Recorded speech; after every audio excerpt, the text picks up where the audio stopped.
Bismillahirrahmanirrahim. Dear viewers, Assalamu alaikum. I'm your host Faisal and you are watching Foresight.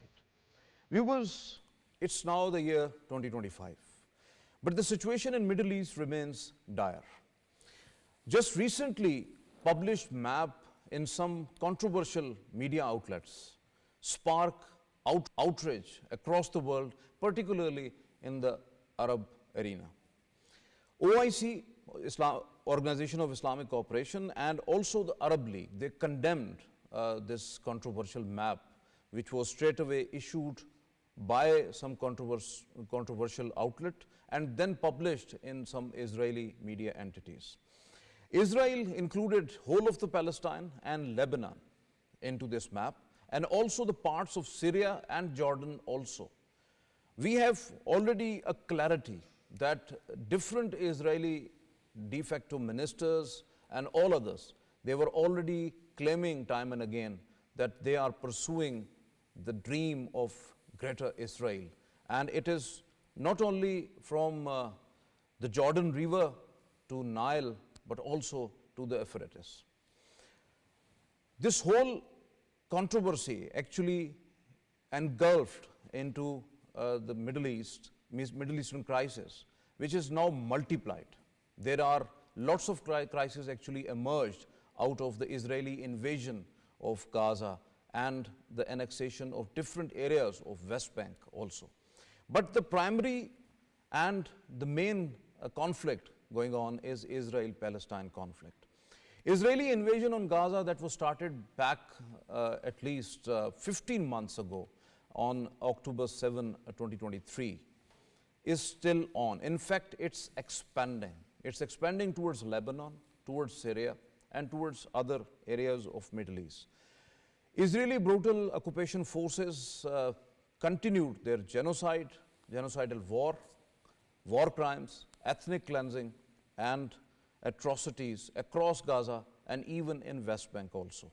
So far, over 46,000 of the innocent Palestinians killed by the Israeli occupation forces, while at least 109,000 Palestinians already injured. 90% of the Gaza is non-livable and it's converted into rubble. UNICEF also announced they appealed at least $716.5 million from the world to at least take care of the innocent children who are right now in grip of severe cold and hypothermia. Even they are having thirst, hunger, and acute malnutrition. Now, the whole conflict is surging. United States brokered and Qatar facilitated truce talks are on at this time when we are talking about. That is going on in Doha between Hamas and Israel, but still no clue of its success. The 60 days ceasefire between Lebanon and Israel also going to end on 26th of January 2025. But the question remains whether Israeli occupation forces will whole of the forces are going to withdraw from the southern Lebanon or not. This is a big question.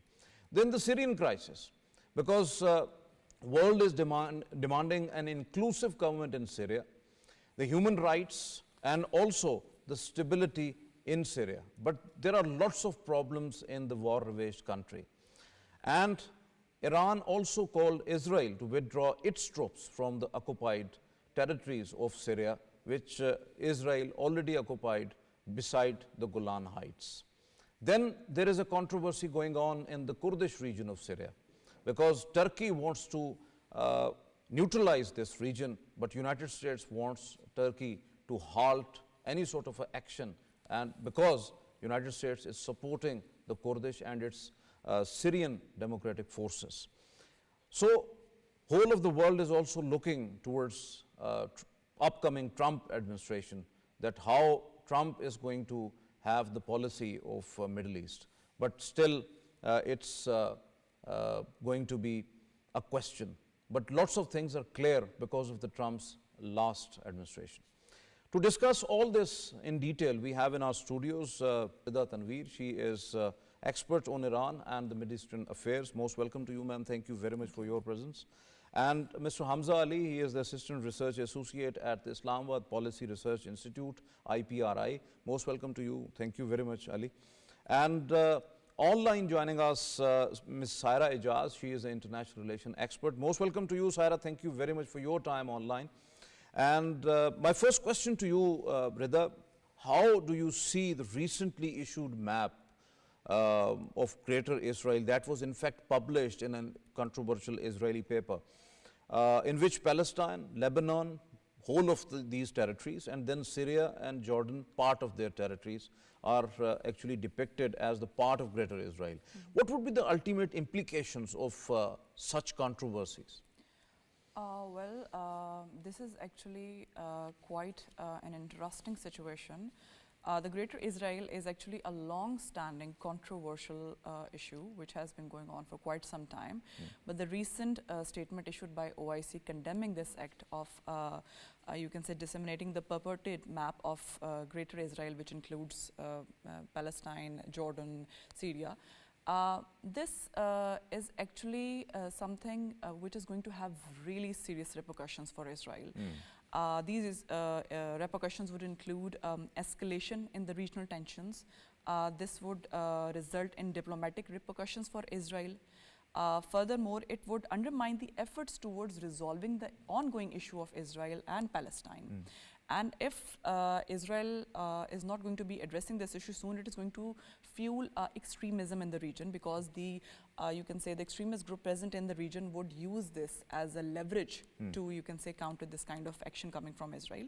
And then legal and international ramifications are there, because it is the, you can say, violation of the United Nations rule regarding the territorial sovereignty of these countries, which Israel is trying to, you can say, add into the Greater Israeli map over here. Your point well taken. Ali, how do Israel expansionist design, like what is happening in Lebanon, what is happening in Syria, then we have the sheer example of the West Bank and annexations time and again, and now Israel want to annex whole of the West Bank, and the genocidal war which is going on in Gaza. That is the separate trajectory at which Israel is actually working. Do you think that that is aligned with the Greater Israel controversy, and do we consider that actually the international system is working to facilitate Israel? Well, I'd say that if not facilitating, at least the international system has been enabling Israel to just pursue its dream of this Greater Israel. And it is not a paper plane anymore. We see Israel expanding its arm on all the four sides in the Middle East. We see it is expanding itself in Lebanon and Syria, whatever it has been doing with the people of Raza, and now it is talking about annexing the West Bank as well.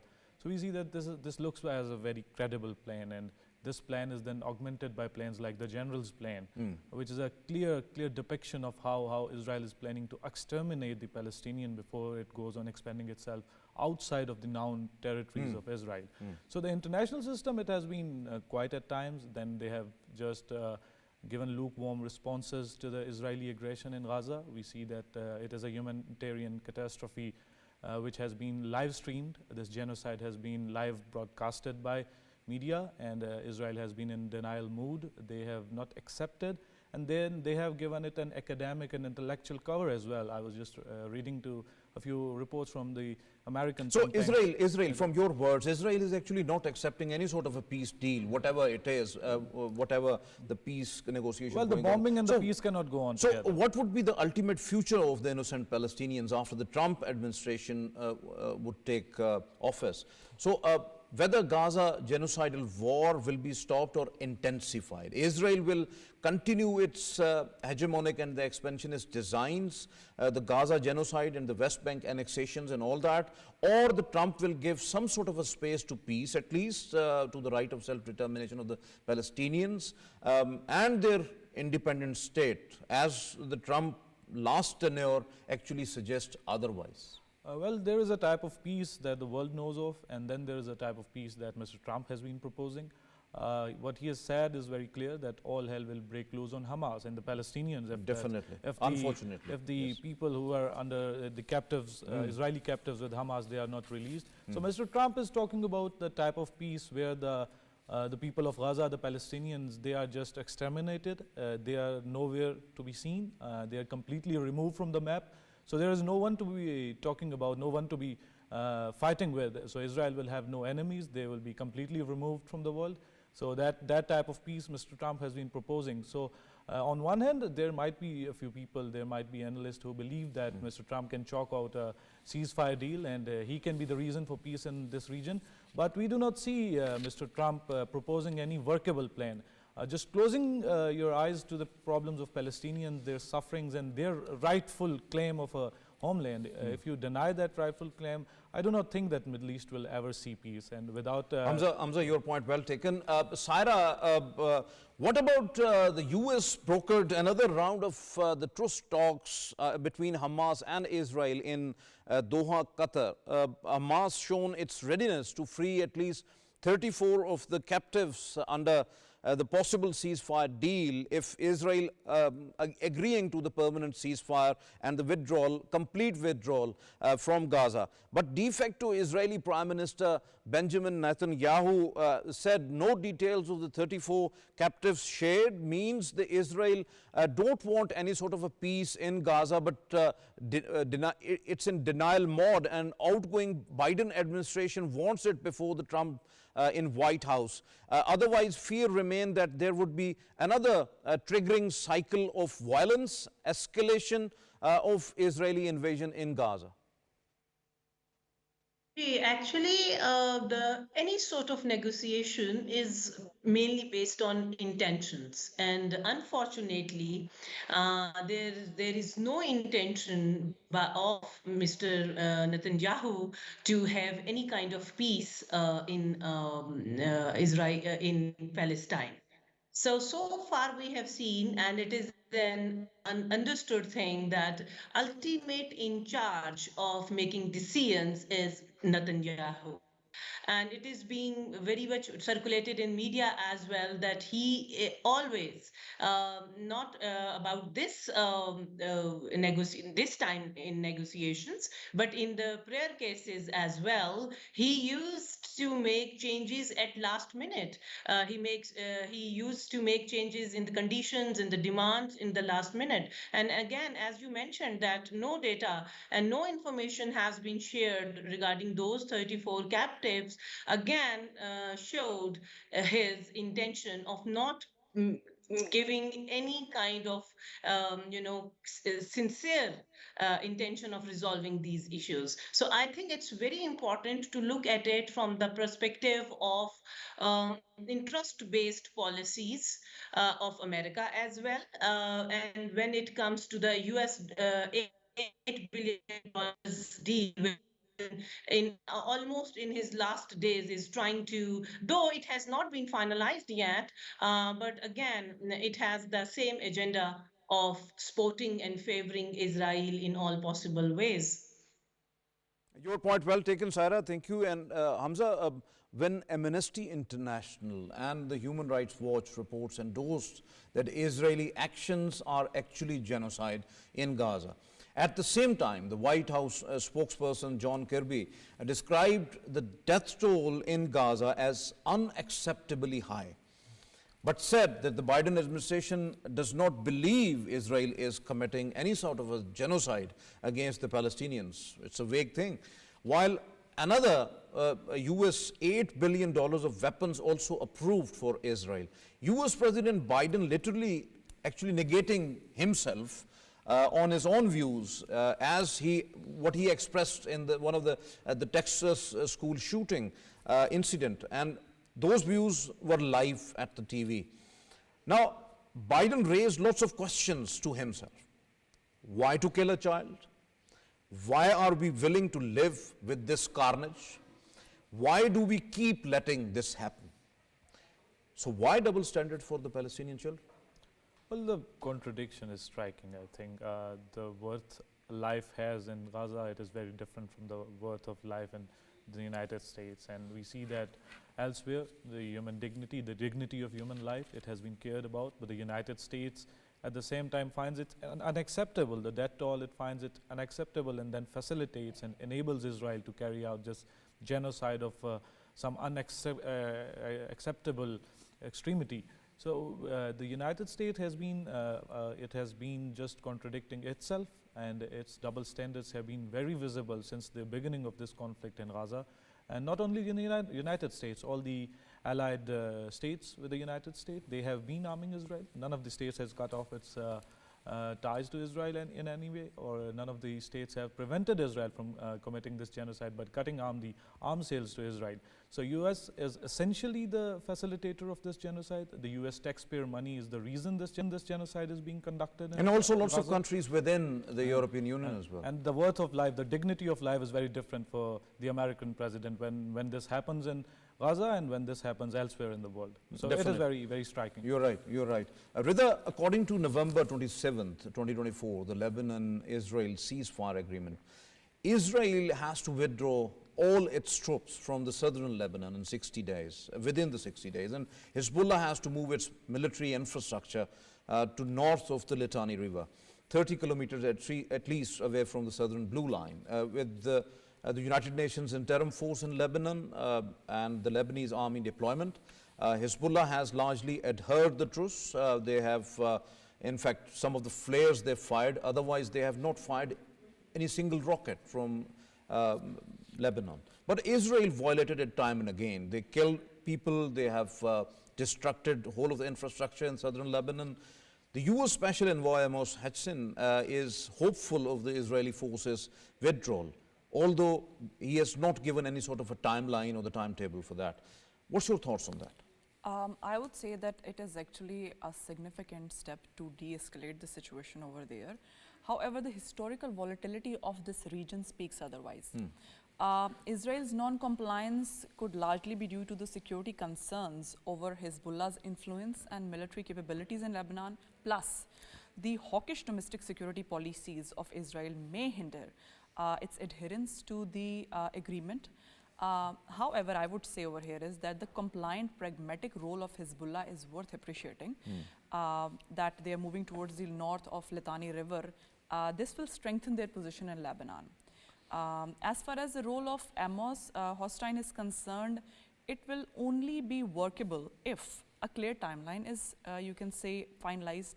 A strengthened monitoring role of United Nations interim forces in Lebanon is confirmed. Confidence building measures are there. Sustained international engagement on the part of United States and European Union is there, because it is in the larger interest of United States to stabilize the situation over there for the sake of the security of Israel. Definitely, you're right, because earlier the France and the United States were the proponent of this ceasefire agreement, and they have to be very serious on that. Otherwise, the situation would be more volatile in Lebanon, really. So, Hamza, what about the Lebanese Prime Minister, Najib Mikati, strong reservations on a delay in the Israeli withdrawal, as Israel not only violated the ceasefire agreement by having the airstrikes, the attacks, the killing of the Lebanese people, and the ground advances on the daily basis, but also has the ill intentions to stay inside the Lebanese territory in south and not to withdraw, although Hezbollah chief Naim Qassem given warning as well, and the 60 days deadline is also, we know that it's going to end now on 26th of January.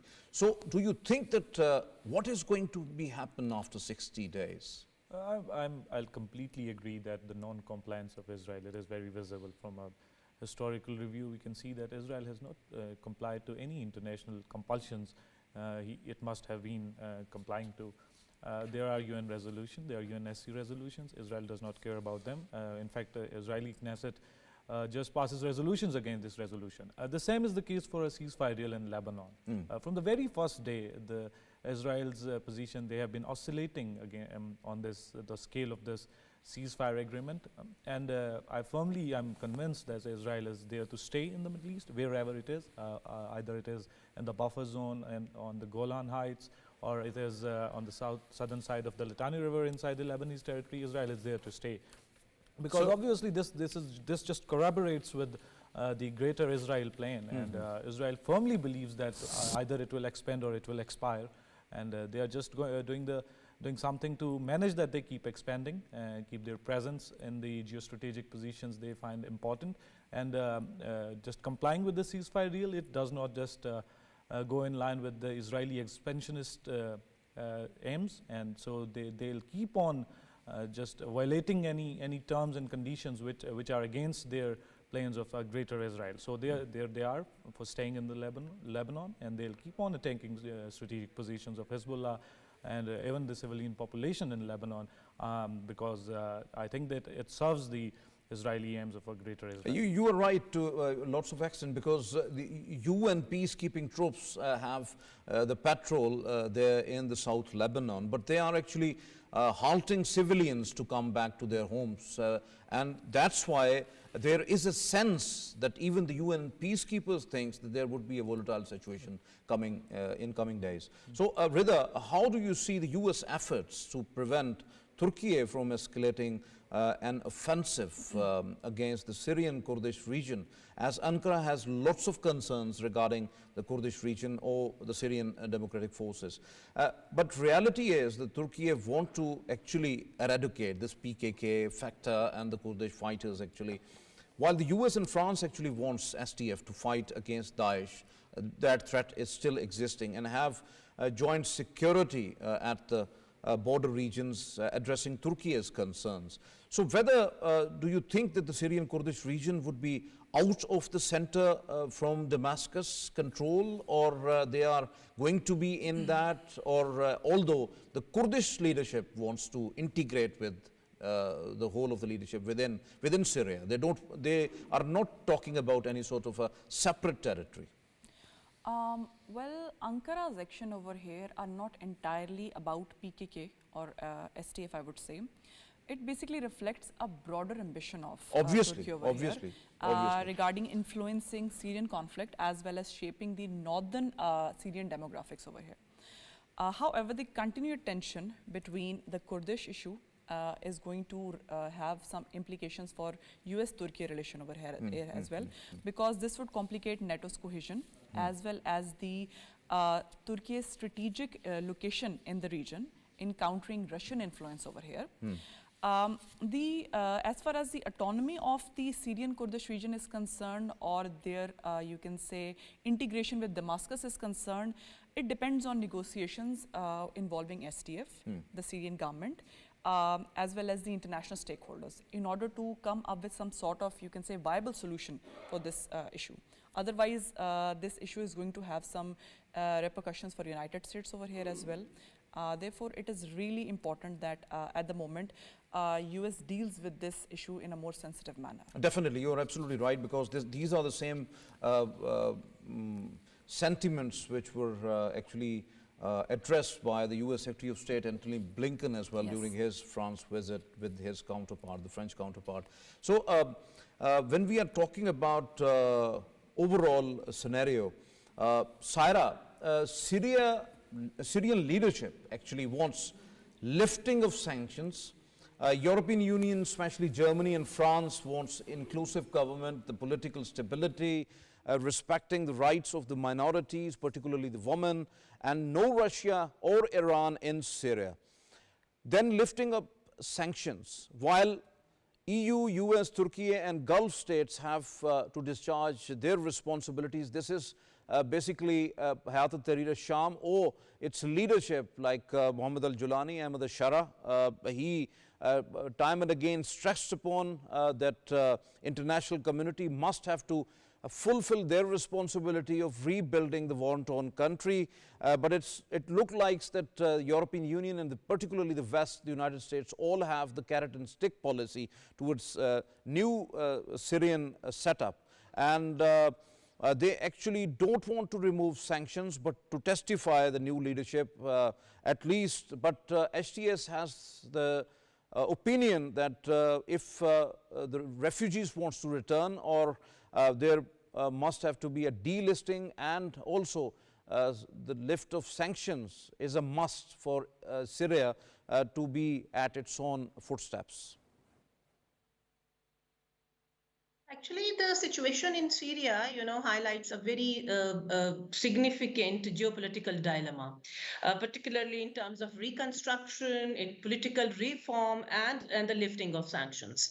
As far as the matter of, West's policy is concerned, I would say that the first of all, that lifting of sanctions is more important and is directly related to the fundamental human rights the West is talking about. It's very important and it's very crucial for the common people of Syria to, go back to their places. And the main issue is of resettlement in Syria, the political stability. And now you also mentioned the role of Iran and Russia. I think it's very deep rooted and again, it is a dilemma that West really wants to minimize curtail the role of Russia and Iran in Syria, but as far as the political and social fabric of Syria is concerned, the both states are directly involved in it, are very critically and in a very complex way. They have their deep interests and roots there. So it's not that easy. But first of all, as far as West's carrot and stick strategy is concerned, I think without lifting the sanctions, it would be very difficult to take the situation forward toward any, possible solution. So So West has ultimately, toward the international what do you community think? and the What do rest, you the Muslim community, What do you think about the Trump particularly. administration will, do you think the Trump administration will seriously pursue the role of peace builder and will resolve the Syrian issue? And there are lots of issues, in fact, or the next US administration would be more having the leverage, as one of the statement of the President-elect Donald Trump, to give more leverage to Turkey to be a proponent of peace in Syria. So do you think that it is kind of a situation like that, or Washington will continue to support SDF against Daesh and prevent from attacking Turkey as well, and while on the other side will help lifting sanctions, providing assistance for recovery, and have inclusive government in Syria, particularly because US has lots of influence there in Syria right now? Yeah, actually, look, the American policy is always interest based, and as far as the mindset of Trump is concerned, that's transactional in nature. So, if he sees any political and economic benefit in that, he would definitely pressurize he would emphasize on that side. So I think we need to look at it. Let the Trump come into the power, I think then situation will be, different. Then since we have a bit more than 10 days, and when he assumes the office, I guess he will be in a different position. And definitely America's influence in Syria will remain, strong there, because they have lots of strategic and political interests there. And again, it is directly related to the issue of Israel as well. And US or America Definitely, cannot definitely. Your leave. point well taken when you're talking about the Israel's attacks in Syria and Iran's reservations on that. So, Rida, you must have gone through the recent statement by Masoud Pezeshkian, the president of Iran. He stressed upon Israel's withdrawal from Syrian occupied territories, while also addressed Hayat al-Tahrir Sham to respect the religious sentiments in the holy places in Syria. How do you see this statement particularly? I'd say that Syria plays a very vital role for Iran because it has historically been, it has acted as a buffer between Iran and Israel. And especially the Bashar al-Assad's regime was a, you can say, great partner of Israel over here. However, regarding the fresh acquisition, it will have prolonged instability in Syria, I would say. It will heighten regional tensions, and then it will challenge international peace altogether. And However, I would say that regarding all the statements coming up right now, this requires diplomatic engagement and then pressure on all the parties to prioritize de-escalation and come up with some sort of comprehensive strategy to stabilize Syria and broader region. Without these efforts, obviously, the situation will spiral further into conflict, and I would say that the human suffering is going to prevail over there. You are absolutely right. HAMZA, as RIDA said, whether Trump's arrival in White House would suggest expansion in the Abraham Accord, the maximum pressure on Iran through more sanctions, halt the currency revenues, the stop the oil exports, or there would be any possibility of military escalation, because illegitimate state of Israel wants to have that in the region by dragging US into the hot conflict. Well, I think that this normalization of relations between Israel and Arab states, it is per se, it is not as something negative per se, but the cost of it, if the cost of this normalization of ties between Arabs and the Israeli state, it is the Palestinian people and their right to self-determination. I think this is very wrong, and this shouldn't happen. But Mr. Trump is going to push for that. Mr. Trump's policy for the Middle East has been using maximum force against Israel, against Iran, supporting Israel, and just ignoring the right of self-determination of Palestinians. Just do not care about that, because what we have seen in Syria, what we have seen in the engagements between the United States and Iran during Mr. Trump's time, they are very much predictive of how his second term would look like. So as soon as Mr. Trump is in the White House, I see mounting pressure on Iran. The pressure has already been mounted with the events that took place in Syria. They had strings attached. The very quick and swift march of HTS to Damascus from Idlib, obviously it indicates some sorts of strings attached, and it was not without support. Definitely, you are absolutely right. And this is not in isolation. Really. Mr. Trump is in office, he is going to mount pressure and more pressure on Israel. The US forces, they are already stationed in Syria and the northern parts. They have more than 1,000 US soldiers there. But the United States has been trying to avoid a direct confrontation or its personnel on ground in any Middle Eastern conflict. Israel will keep pushing for the United States to be directly engaged in some sort of confrontation with most probably Iran in the Middle East. And it would be very hard for a person of Mr. Trump's temperament to avoid any such eventuality. So I do not think that the prospects of peace in the Middle East are very bright in case of Mr. Trump's presence in the White House. Your point well taken. SAIRA, very quickly, because we have run short of time. So illegitimate state of Israel, the United States and Britain continued their missile attacks against Yemen. Recently, Israeli missile hit the mainland Yemen, their airports and the port city of Hodeida and power stations there. But these are the civilian targets, actually.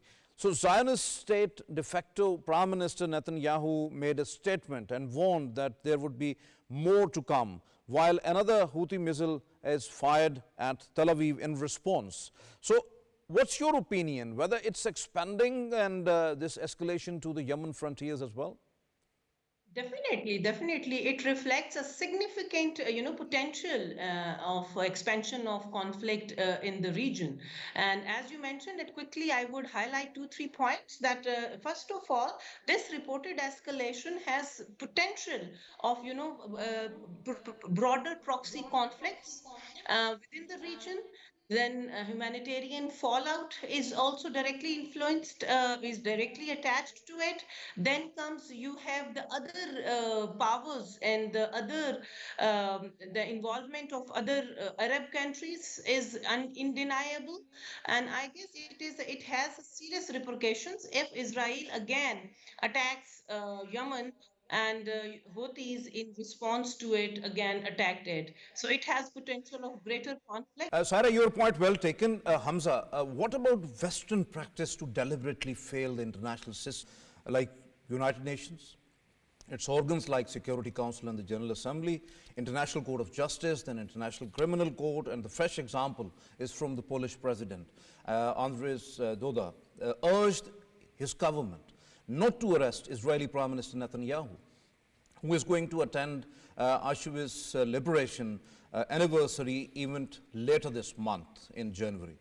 Although International Criminal Court already issued the arrest warrants for the Netanyahu in November 2024, and Poland is the party to ICC. Well, I think that the rules-based international order, it has been dying a slow death since past almost 15 months, as it has been witnessing the genocide in Raza. You mean the international rule-based order has a disorder right now? Obviously, it is no order anymore. And coincidentally, Mr. Netanyahu has Polish heritage as well, and he's going to attend the ceremony of what happened in Auschwitz, and then at the same time he has wrought whatever it has just reciprocated, or he has just done the very much same what happened during the Holocaust to the people of Gaza as well. And the hypocrisy and the double standards the world has been manifesting since the past 15 months, they have been very visible. I think the example of Poland is not the only example. We have seen it all across the West. And it is very much evident that the rules-based international order, the judgments of ICC and ICJ, they are only applicable to the people of Africa or the global South. And the global North does not care about ICC and ICJ, although they were the proponents of this rules-based international order, and now they are just blithely disregarding and not respecting your it at point all. well taken. Rida, very brief. Yes. Out of this whole what happened in 2023 on October 7, now after that, there are lots of conflicts emerged. First of all, the Iran-Israel conflict, then Israel-Lebanon conflict, then Israel-Syria conflict. There is a Turkish-Kurdish conflict there. Then we have the controversies going on, Israel, Jordan, and all others.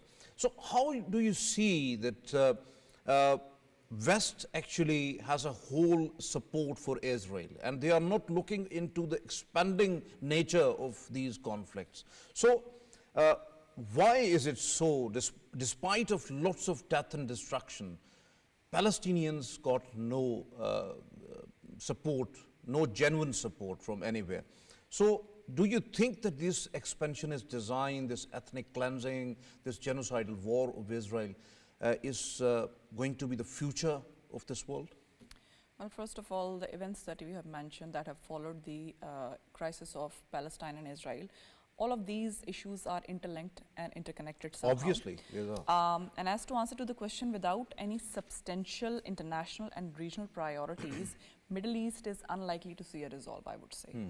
And however, a just resolution of Israeli-Palestinian conflict, coupled with substantial efforts as well as inclusive dialogue, is likely to lay a groundwork for long-term peace. Otherwise, the plight of the Palestinian people is going to continue like this, and the deafening silence of the world is going to, you can say, be the death of entire humanity over there, sir. So that's what I think in this regard is going to be the future. Your point well taken. Thank you very much, Rida, for being with us here in the studios. Thank you very much, Hamza, for being here. And SAIRA, thank you very much for being online and very candid views from your side as well. Well contribution, really. Viewers, you have just listened to our panelists. Greater Israel map has now created a huge controversy, although it was not officially came from Tel Aviv, but it was published in the national newspaper of Israel. It means that it has something. It's going to be the basically the future plan of the Zionist regime, unfortunately supported by the United States and the rest of the Western world. Trump wants peace, and he has time and again expressed that. But what kind of peace in the Middle East? That is the main question. Might be which suits Israel rather than to the humanity, because humanity is at the side of the innocent Palestinians. But unfortunately, what the Biden administration from in the last days, what they have done is very much an open-eyed reality that what United States want. $8 billion of weapons, different sort of equipments and missiles to Israel, that already approved. It is unlikely that Israel is going to be stopped from this genocidal war. And it is also unlikely that Israel would be accountable in future for its war crimes and genocide in Gaza and West Bank. But unfortunately, no one is taken care of. An international system is actually fragile, which has given assurances, particularly the UN Charter, that there would be ultimate peace in the world and United Nations will work for that.